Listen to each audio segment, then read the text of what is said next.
Hey guys, welcome back to another lesson. So in the previous lesson we were talking about forces between atoms and molecules. We were talking about inter and intramolecular forces, which are two new terms I'm going to explain about in this video. So intramolecular forces are the forces you find between different atoms inside the molecule, which means when I gave you the example of water and I showed you guys that water contains two hydrogen atoms connected to one oxygen, we had covalent bonds between the different oxygen and hydrogen atoms. And we say that covalent bonds is when there is either none or a slight difference in electronegativity up to 1.9, which means that the electrons are being shared among the different atoms. And when you have the share of electrons between the atom, you have something called covalent bonds, and you get a molecule. This sharing of electrons between the atoms is crucial because it forces and it creates something called intramolecular forces. They are the forces that happens inside the molecule itself. On the other hand, we also talked about ionic compound. So ionic compound is when you have larger than 1.9 when it comes to electronegativity, and the electronegativity difference is so significant that the more electronegative element will just steal one electron from the other less electronegative element, and it will create something that is not a molecule anymore. You don't have intramolecular forces because when you don't have the sharing of electrons between the atoms, it's not an atom, it's not a molecule, which is very, very important to remember. So when I say inter and intramolecular forces are the forces that occur inside the molecule between the atoms, and intermolecular forces are the forces that we are going to see in a second. I'm going to give you an example for intermolecular forces, are the forces that happen between molecules in space. So the best thing to first learn when it comes to intermolecular forces are forces called hydrogen bonds. So between water molecules, you have in space, you have something called hydrogen bonds because of the very big copolarity. When we said we have the oxygen which is around 3.5 in electronegativity, and you have the hydrogen which is around 2.2 if I remember correctly in electronegativity, the difference is quite significant. And there is this rule that you must remember, the rule you must remember is that when you have the hydrogen atom which is connected to one of the following elements, either oxygen, nitrogen and fluoride, the NOF elements, you have to remember that you will get something called hydrogen bonds between the molecules because the NOF elements, NOF, nitrogen, oxygen and fluoride, are the most electronegative elements out there, which means that the difference between the electronegativity between the hydrogen and the NOF elements is very significant. Therefore, the intermolecular forces that we are going to see in a second are going to be very significant. So now I'm going to explain what are those intermolecular forces. So imagine that you have the following water molecule. And because of the intramolecular forces inside the molecule, because we have oxygen and hydrogen and such a big polarity inside the molecule, we have the accumulation of many electrons on this side because of the oxygen, because of the big electronegative properties of oxygen, and we have way less electrons on this side because of the hydrogen, which is way less electronegative than oxygen. So now we have the polar dipole. We have two poles. We have plus on this side and we have minus on this side. And now if you know from your daily life, you have magnets that act very similar to the intermolecular force of hydrogen bonds and polar molecules in general. So if you take many magnets, they will naturally want to attract each other and they want to connect to each other because the dipole, the two poles of them, the plus and the minus, they attract each other. So if you have two water molecules and this is the plus and this is the minus, and again this is the minus, this is the plus, they will just want to connect and attract to each other. Therefore, the intermolecular forces between the water molecules is very, very significant. And because of the intermolecular forces, specifically of water molecules, we have a couple of properties that are very important to remember. And I want to explain about the properties of water because water is everywhere. It's inside the cell, outside the cells.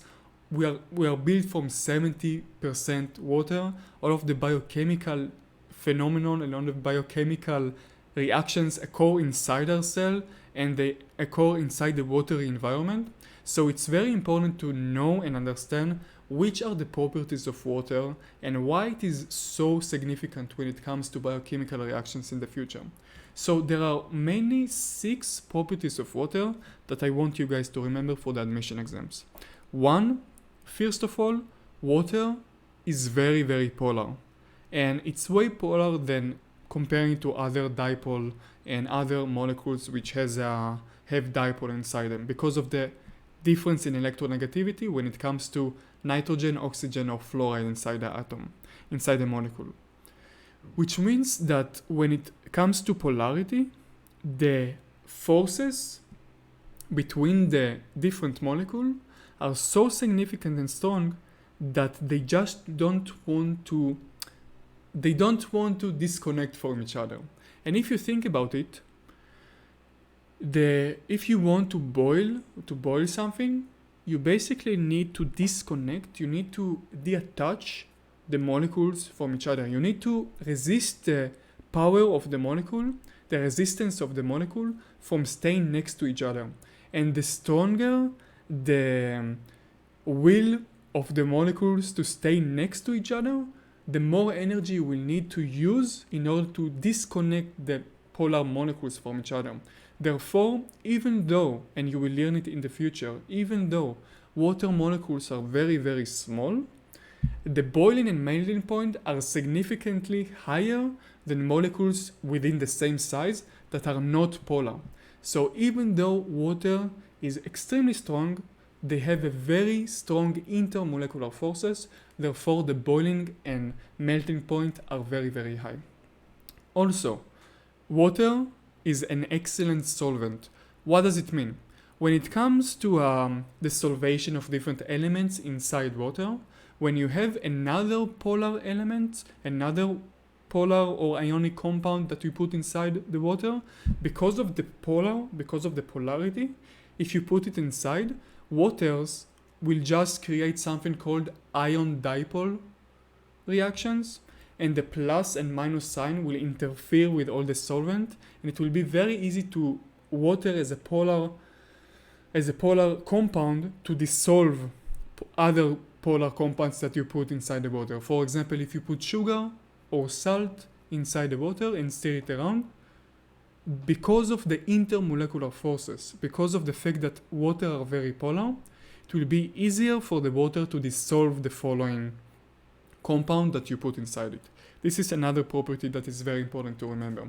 Also, water has a very high heat capacity, which means that in order to raise the temperature of water, you need to set and you need to invest a lot of energy, because the fact that there are such a strong interaction between the water molecules and they resist your own power, they resist the energy, they don't want to get away from each other because they are acting such as very strong magnets, you're going to need way more energy in order to separate them from each other. And we see it in nature because it's very important. When it comes to high heat capacity, it means that it's going to be very hard to either cool down or to heat up water. Therefore, you see it in the oceanus, for example. There are many fishes that rely on the fact that the water temperature is very stable along the day and the night because of the changes of the sun and the night over the day. Other things can be quite warm and cold and can change temperature very easy comparing to the actual oceanus.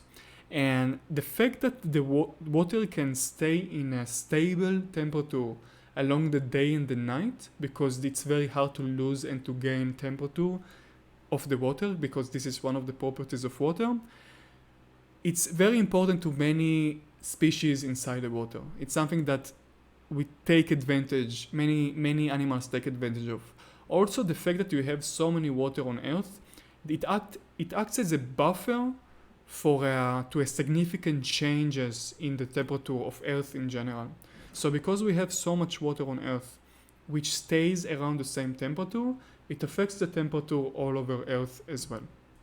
Another thing that is very important to remember is that because of the intermolecular forces, you have something called cohesion and adhesion. So cohesion of water molecules is when water molecules interact with each other, and you get something really cool that, for example, you have these bugs that can walk on water because of the surface tension. The surface tension actually occurs because of the fact that you have many water molecules in liquid state that attract to each other and cohere. They have cohesion state, they have a cohesion property to each other, and they create the fact that the bug can walk on the water. This is the cohesion part. You also see it when you have when you take water and you put it on something and you see that it forms this bubble and doesn't just spread around. Because of the cohesion of the molecules, they want to go and stuck together and to stay together between them. It's also something that is very nice to know. Also, on the other hand, adhesion is when water, because of the polarity, is being it's stuck on other things. For example, you have a tree which needs to absorb water from the roots, and the water go against gravity all the way to the top of the tree, thanks to the fact that there is adhesion and cohesion of the water molecules. So the water molecules can also attract each other, and they can also attract the different veins, the different vessels of the tree. So slowly over the time, because of the very strong intermolecular forces, they will be able to just like climb on top of each other and stick to the tree itself and to themselves, and they will be able to slowly go up and up and up. These two are very important for the cohesion and are very good example for cohesion and adhesion. The last one is a very funny phenomenon, and it happens when you freeze water. So something that you see is that I will give you an analogy for it. So you have water in liquid state, and the liquid just goes over and over, and it slides, the molecules slides on top of each other, and it's very chaotic. But then temperature is the kinetic energy of particles. When you decrease the temperature, you also decrease the kinetic energy of the particles, which means the molecules are going to get slower and slower and slower and slower and slower. And then you have less chaos, and because you have less chaos, the hydrogen bonds can actually form and take advantage of their properties. What do I mean? You have more hydrogen bonds, the less kinetic energy you have, the less chaos you have. The water can finally reach their more order state. And their order state, because of the hydrogen bonds, is in a specific distance from each other, specific kinetic energy, and they can form 4 hydrogen bonds against other molecules. So you get more hydrogen bonds within a specific distance from each other, and therefore you have, when you decrease the kinetic energy from liquid to ice state, you actually get a very, very weird thing that happens, which doesn't happen in things that don't have hydrogen bonding, which is the molecules get farther away from each other, which is very interesting, and it's something to think about. So when you go to a river and it's very cold during the winter, and we see the ice only on top of the water or not inside, it's because of this fact, which is pretty interesting. Because it's less dense, ice will float on liquid water. Therefore, you see the barrier of ice and all the fishes and stuff deep down. So it's pretty interesting as well.